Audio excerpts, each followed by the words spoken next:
Bueno, esta grabación de fin de curso na Maya. Con nada, 4 días aquí de Zonisha que lo pasamos como los indios, aprendiendo el repertorio de Omaña, de León, asturiano de Trabao y a de Peñaparda de Salamanca. Vamos a despedirnos con una rumba para que vea la gente lo bien que lo pasamos.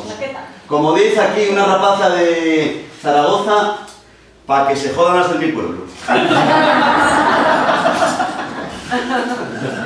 Va.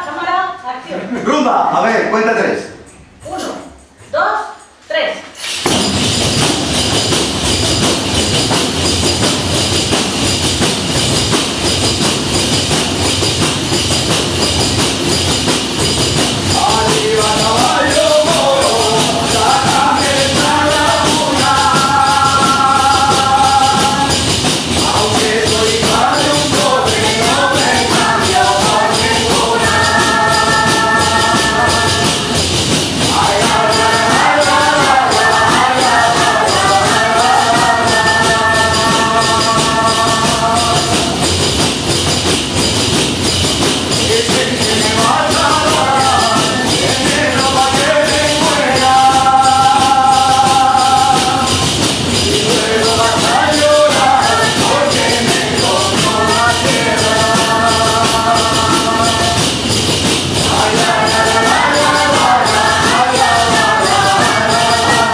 Y toda la gente que viene al curso.